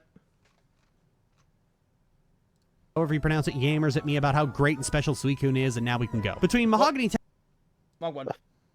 Town and Blackthorn City is Ice Path, a dungeon filled with movement puzzles. I actually think Ice Path is one of the more interesting dungeons, and not just because it has a unique tile set in Crystal, but because the strength and movement puzzles are a lot more interesting than just push boulder onto button. Furthermore, it follows my thing about good dungeon design. Because there's so much movement and puzzle solving, there are virtually no trainers here harassing you and getting in your way, and while Pokemon encounters don't happen on the ice tiles, this means 100% of your focus is spent on navigating the terrain. It really does feel like a dangerous cave you need to be careful in. Making it to Blackthorn City, I made a beeline straight for the gym. Blackthorn uses dragon types, of which there are only about 4 in the game: Dratini, Dragonair, Dragonite, and Kingdra. They're also supplemented with Horsey and Seadra as well. As you can see, not many Gen 2 Pokemon. This is a complaint of Gen 2 as a whole, in that half the new Okay, brother, I looked it up. The catch rate for, like, Yvettle, got jumped to 45. Wow. Same with, Xerneas and essentially every Pokemon that came after Gen 6. As I said, legendary Pokemon got their catch rate changed. Lament. Lament. new roster has to take a back seat, especially where gyms are concerned. The fight with Claire starts with Dragonair, but she paralyzes Butterfree and then gets in a crit slam. What the hell? Fine, Golem's got this. Don't worry, Butterfree, I still love you. But then she pulls out a second Dragonair who freezes my Golem. You're just being mean at this point. So I brought out Mantine, and looking at his moveset, can you guess which move I decided to use against the Dragon-type Pokemon? Rain Dance. Take down. That's right, it was Surf. It's alright, I won anyway, no harm done. And then there's a third Dragonair. You have three. Why do you have three? Fine, Ice Beam this one too. I'll be honest, you should be happy it's only three. Imagine facing a Dragonite at this stage. Yeah, I'm just remembering Lance and his at least two Dragonites. Dragonites If only not evolve three. to like level 50. No, I'm just thinking about the Lance fight where he does just have multiple Dragonites because that's the only dragon in the game. And yeah, that's a weakness of this game, and yeah, they should have introduced more, but oh well, I don't know. It's not super blessing. I disagree. Because the issue is you can't add too many dragon types, because part of the allure of dragon types were how rare they are. Except they're, weak to themselves, so you would have hoped there would have been some better interaction. Yeah.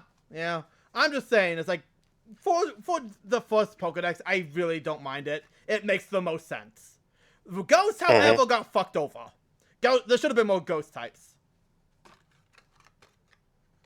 There definitely should have been more ghost types. Dragon, I am fine with. Ghost, no, there should have been more. Especially if they're weak to poison. Well, not poison, if weak to poison. Especially if they're pop poison type. Because that just gives them a weakness to Psychic. The thing they're meant to counter. Again, it's just like, Game Freak got better over time, but only because they learned through experience, not through study. The thing is that you have to make it before it happened. Before you can really learn from it. It's learning from your mistakes. That's what they're doing ever since Gen 1. And that's why I defend it fiercely. Because, like, it was infancy. They're trying something new. And, yes, they're going to fuck up on it. Everyone will at this rate. Everyone does fuck up at this. Fair enough. You can only get so much by trying to study.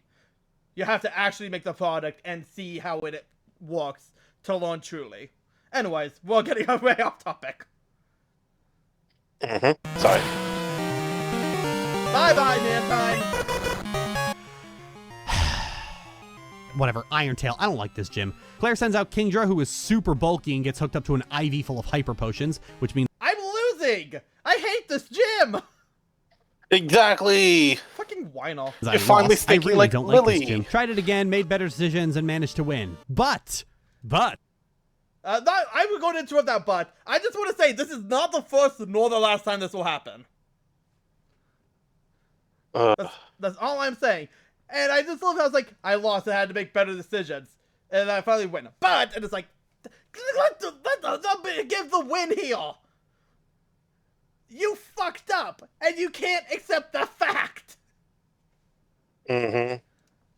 Claire won't give me the badge because she thinks I'm still not ready for the Pokemon League. She says I have to talk to the Dragon Elders and take a little U quiz they made before she'll give it to me. I really don't like this gym. The Dragon's Den... Okay, no, never mind. I give that to her. I genuinely forgot that was a thing.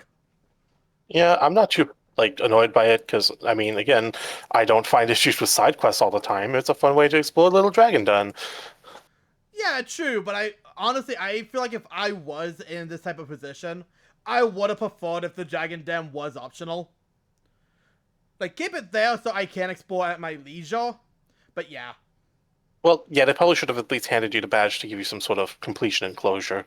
Yeah. That's my bad. Yeah, this one, if people are criticizing this one, I actually do understand it and kind of agree. Because it does make Claire just look like a little whiny brat. Mm-hmm.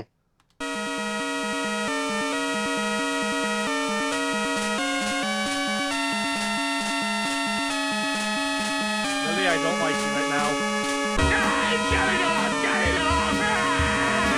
now. Oh, this music's gonna be the end of me. The Game Boy speaker really struggles with some tracks.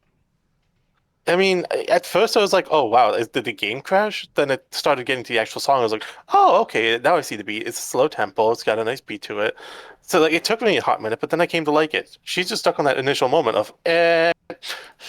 The thing is, though, that initial moment is important. Because the thing is, that's the first thing that people are going to hear. And if you get to a new area, the first thing you hear makes your ears bleed. That's not necessarily a good thing. Because I was even thinking, what, did the game just fucking crash? Yeah, it's making a terrible noise. And I got to the actual beat, it's like, oh, this isn't good. Yeah. So, no. I can't disagree with Len on this one. Than this. Oh, this is torture. I actually always wonder what would happen if you got any of the questions wrong, but it turns out he just says, huh? Didn't catch that? And makes you answer again, and the only penalty is that the Dratini you get doesn't have extreme speed. Oh no, if only I liked Dragonite and wasn't quite so good at alienating people. You fucking heard me, old man. Eventually... Dratini. Okay, so thank you for disproving you're a bad person?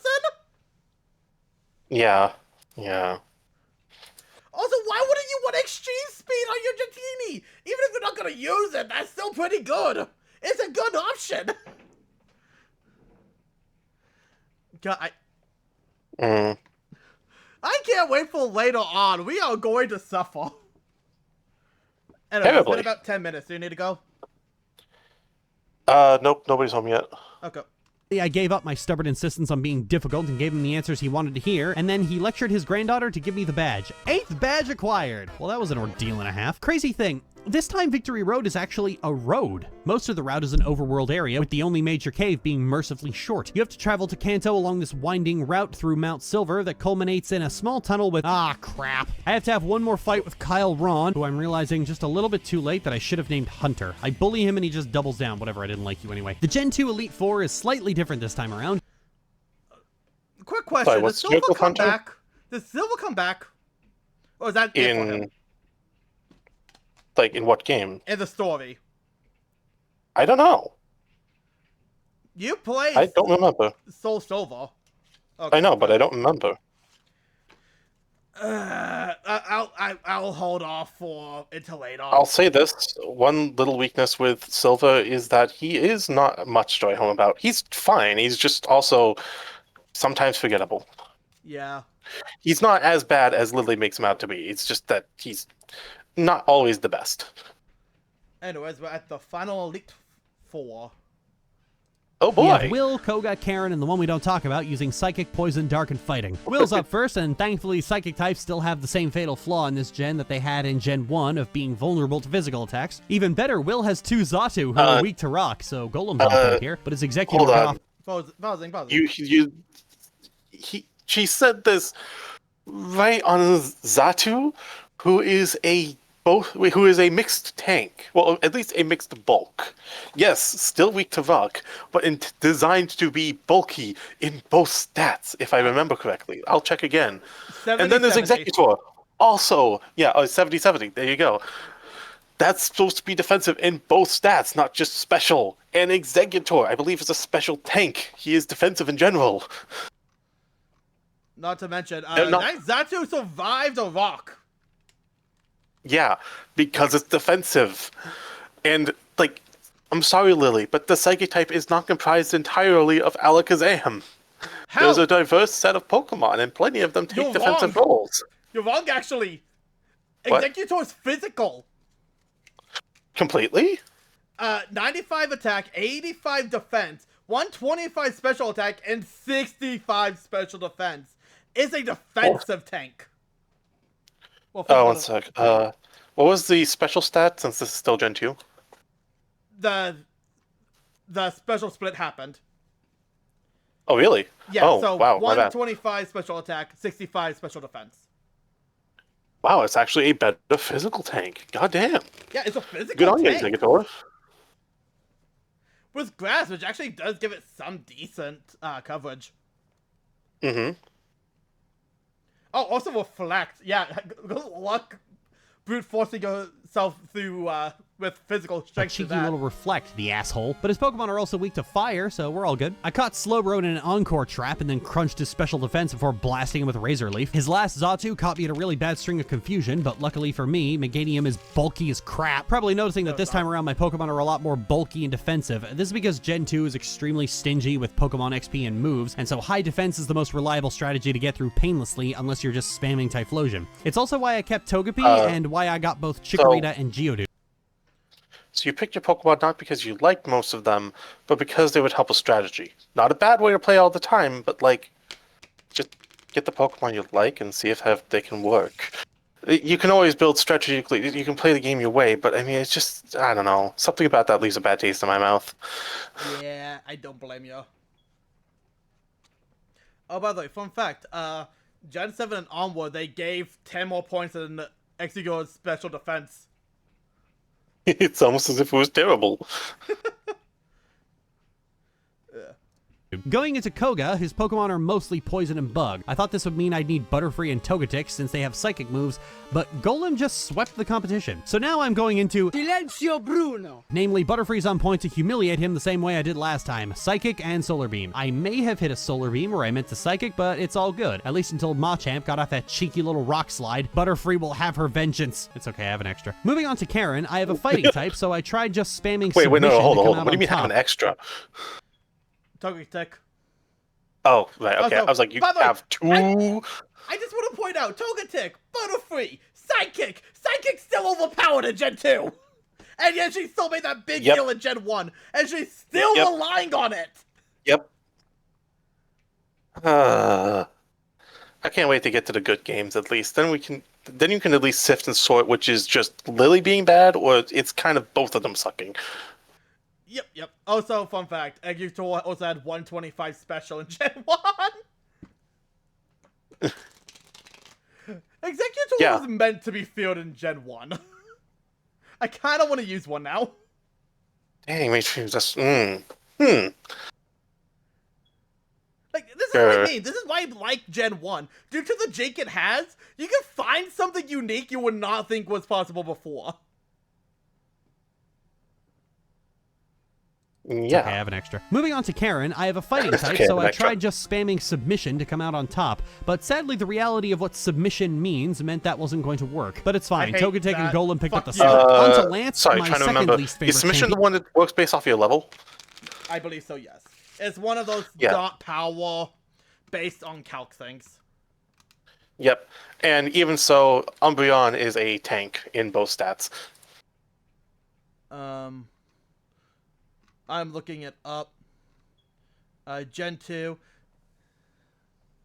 Okay, so Submission does damage and the user receives recoil damage equal to 25% of the damage done to the target. If the user of Submission attacks first and fails due to recoil damage, the target will not attack or be subjected to recurrent damage during that round. What the fuck is Submission? Okay, so no, it does have power. Was I thinking? Oh no, I'm thinking of something else. Seismic toss. Seismic Toss was the one I was thinking of. Yeah, my bad. So I'm trying to remember because you have the page open, but 80 base power then? Yeah, Low 80 base accuracy, you power. bet? 80 base power, 80 accurate, Yeah. and I don't think that swapped. So I don't know exactly what she meant, but it's not exactly the best thing to deal with Umbreon because, again, tanky Pokemon, you kind of have to take your time with it. Yeah, no, I love Umbreon. Yeah, love the I would wish they were offensive, but it's not bad. The thing is, I was like, having a tank is perfectly fine. Yeah, just tastes, frankly, just tastes. Which is fine, like, yeah, I understand that, but there have been times where I had to use to stall strats just because the team I had going in was not that good. Oh yeah, I know. And there are times where I do take takes myself. It's just with Umbreon being cutesy and all foxy, I don't know. It just felt like something where it's like, yeah, I want you to be my offensive lead, not the person who sits around and uses Toxic all day. Fail. This fight can either be really hard or really easy, depending on how you've played so far. The thing is that Lance is a Dragon Master, but his Pokemon are more Dragon in vibe than in type. He has 3 Dragonite, who all have different elemental moves for coverage, a Gyarados, an Aerodactyl, and a Charizard. This obviously means you can't ice your way to victory. It doesn't work. Pause for effect. Instead, you have to rock your way to victory, because all of his Pokemon are weak to rock-type attacks. I'm serious. All of them. And your only threat is Blizzard from 1 Dragonite. Once it's out of the picture, you're in the clear. A little bit anticlimactic now that I think about it. Yeah, so, I'm gonna be honest here, I'm not a fan.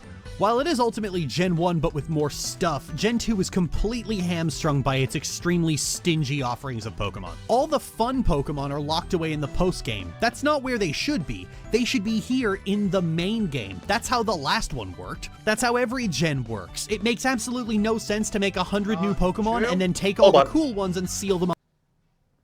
Technically, there are instances where there's Pokemon locked to the post-game only. It's not just Johto, but it's usually not as egregious as this.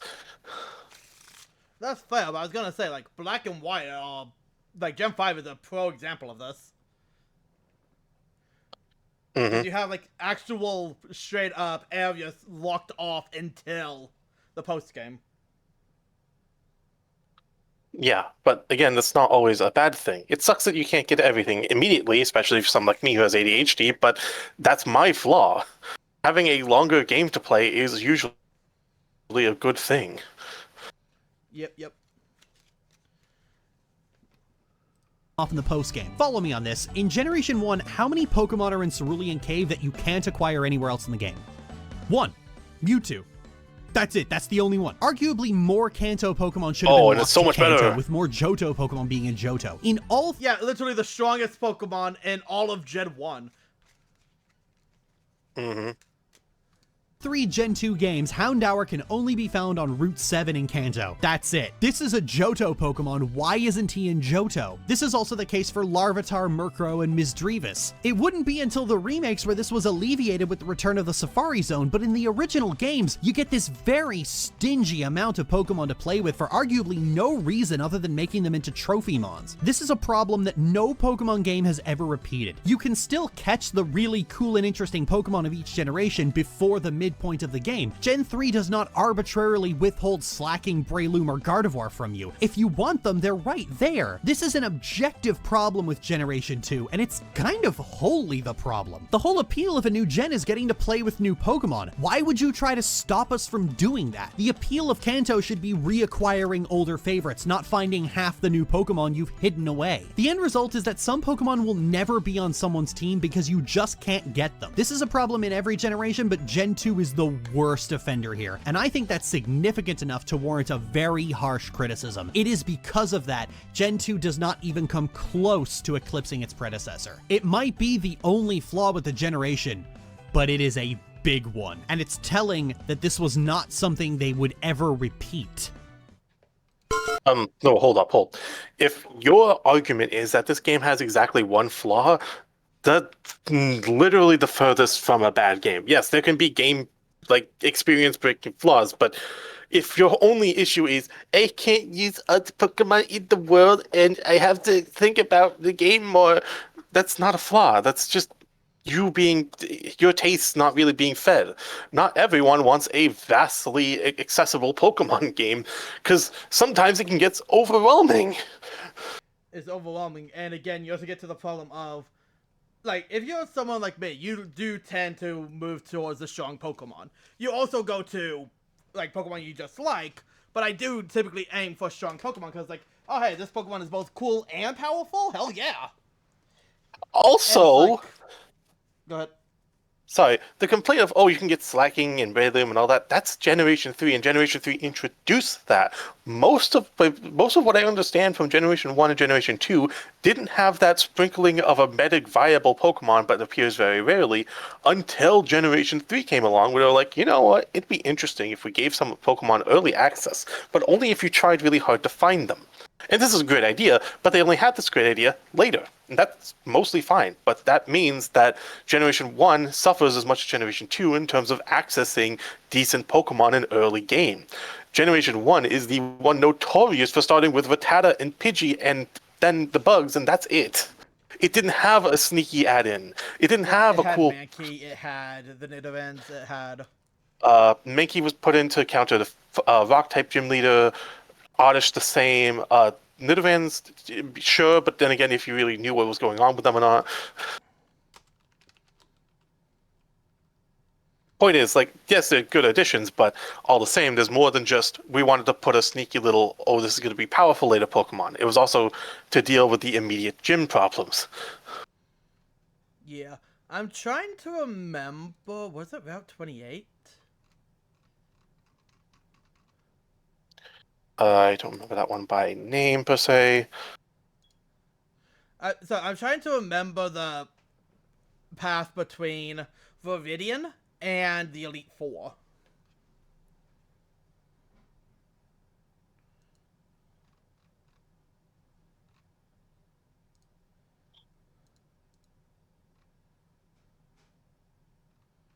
Yeah, I don't remember. Like, I'm trying to... Gen 1.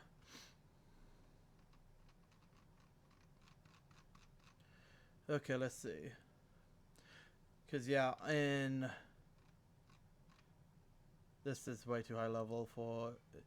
It might be Route... I need to pull up the map. 1 second. Okay. Keep talking while I look this up.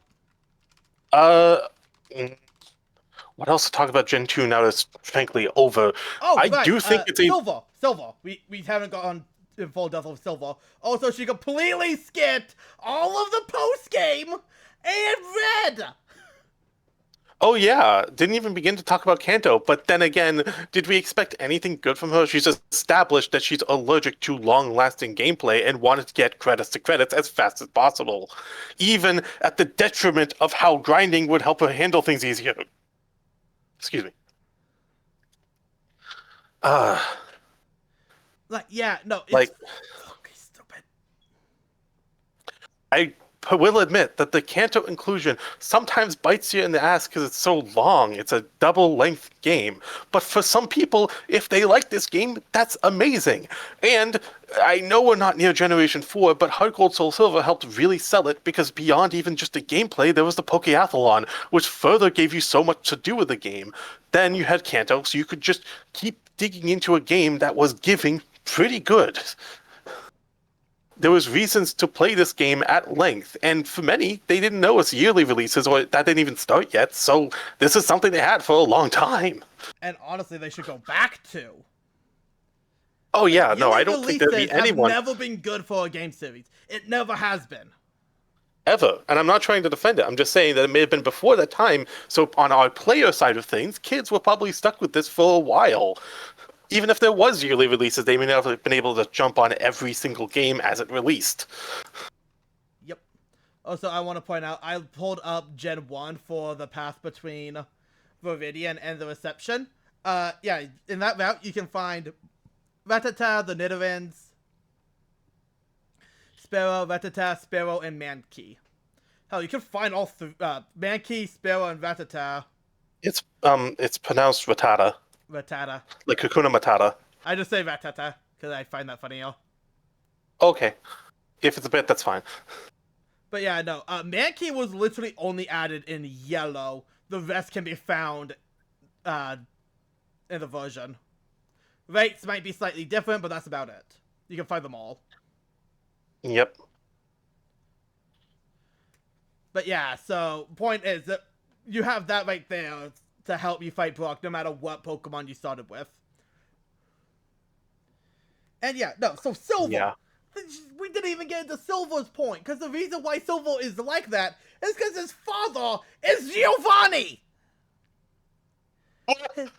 His father is the neglectful dad, Giovanni, who left him so Giovanni could work on his fucking empire. You have a son? I have a son? Basically! Oh So no, my that's the reason God. why he's a dick and learns the power of friendship through his journey. That's why he's a stuck-up asshole. That's the reason why he is very protective, because he was alone all his life. He only knew power and strength, because that's probably what his father taught him. Where's the subplot where he catches a Rattata and then just goes on to become a master chef? Ha! I'm kidding, but wow, that's No. a bombshell. I'm sorry, I never got to play enough to learn that. Holy That is not shit. even in the games. That's something you actually had to learn through, and that's something you actually had to pick up on. Like, that's My never God. been stated. Wow, okay. Holy shit. Yeah, no. But, like, yeah. if you ever want to know why Silver's an asshole, that's why! And that's why he's a good character! Because despite his upbringing, he learns the power of friendship! Yeah, and even if he was just raised by just neglect or just, not as bad as Giovanni, it's normal for people to be stuck in bad mindsets. It's normal to not learn the right thing the first time and have to learn as you grow older or with friends through help. He's also a kid! He's also a kid, yeah. Like, if you're going to give that excuse to fucking Blue, you have to give it to him, too! Like, so It's almost the as if closest to Silver we have is Gideon, and he was, not Gideon. What was his name again? You in Black and White 2? No, the guy with type null in Sun and Moon. Oh, not, wait, Heck. I have to pull up his name real quick. Give me 1 second, I'm sorry. Gladion? I think it was Gladion. It was Gladion. Yeah. But, like, the closest to fucking Silver we have is Gladion. No, we have Hugh from Black and White 2, who is basically just Silver, except he doesn't steal anything. He was not a bad person, though. He's like a berry. Well, yeah, he's not a bad person, but he's also lost in that same kind of, like, some trauma has shifted his mentality to be, but to not be unfixable. Basically, he's stuck in his ways, sort of thing. He doesn't believe in power, but he believes in the, like, importance of Pokemon and is really overdramatic about it. Well, not overdramatic. He's too excited about it. He lost his fucking sister, got their Pokemon stolen, and he regretted not being able to. We're spoiling a lot of things, by the way. I apologize but for that. If you But, like, came here, you probably knew enough about Pokemon. I don't know. Besides, it doesn't matter when we're not getting to we don't get Black and White 2 in this, so it doesn't even matter. No one's gonna know who the fuck Hugh is. Whoa, no, hold up. I'm Black and White 2? I'm not kidding. Black and White 2 gets completely skipped over. Okay, I've heard the argument for the remakes, and I can kind of understand it. Skipping over the sequel, though, is asinine. We'll get more into that when we get there. We still have Gen 3 and 4 to deal with first. Like, to give you an idea, I hate Ultra Sun, Ultra Moon for how story-laden it is, but if I was doing a retrospective, I would chug through them for the retrospective. Yeah. But I don't think there's really much more we could say about the matters. Yeah, in terms of Gen... if we nitpick, but... Yeah, again, in terms of Gen 2, it's a lot of these issues that she has with it are born from herself, not from the game. Yeah. And it's really annoying. Yeah. And again, when the game does give her a challenge, she complains. Because again, it comes from her, not from the game. Yep. Yeah. She's making terrible decisions and not building a good team until the few times that she locks in and puzzle solves it. And again, Ugh. I do want to give credit for being able to beat Gen 2 with... So I'm trying to pull up her team. She has the team at the very beginning. This is still one. Fuck. Here we go. Because this is her team. I don't even think she mentioned no. Crobat. Or Polyvath. We saw Polyvath at least. I don't remember We seeing did Crobat see- at all. Wow, yeah. She might have shown Crobat and I just missed it. Polyvath at least got a mention. But yeah, no, And this her is a main good three was team, but these she just four. obsesses over Butterfree. Yeah, no, she loves a little Motobug, which isn't that much of a Motobug. Because she's And I mean, it's good at fine to VC. love a specific Pokemon, but if you want to just celebrate that you have a team in BT Elite 4, why not show how much you love the others? But apparently she took most of these just because they're defensively capable. Yeah, which I love Crobat. If I didn't use Crobat is Pidgeot, spell-based. if it wasn't for the fact that I have not used Pidgeot, I probably would be using Crobat and Crystal. I'm using Pidgeot just because I've always wanted to and never actually done it. I just love taking Zubat from that annoying little bat with Leech Life and Confusion and taking him to the further side, becoming an extra cool flying sweeper with a bit of cross poison, at least in Gen 4. Fun fact, Leech Life is actually terrible. Oh no, that's the point. I'm saying, taking it from little baby useless Leech Life and Supersonic into an actual viable Pokemon feels great. Especially because you can see the steady progression into Wing Attack, Bite. I think Bite comes first anyways.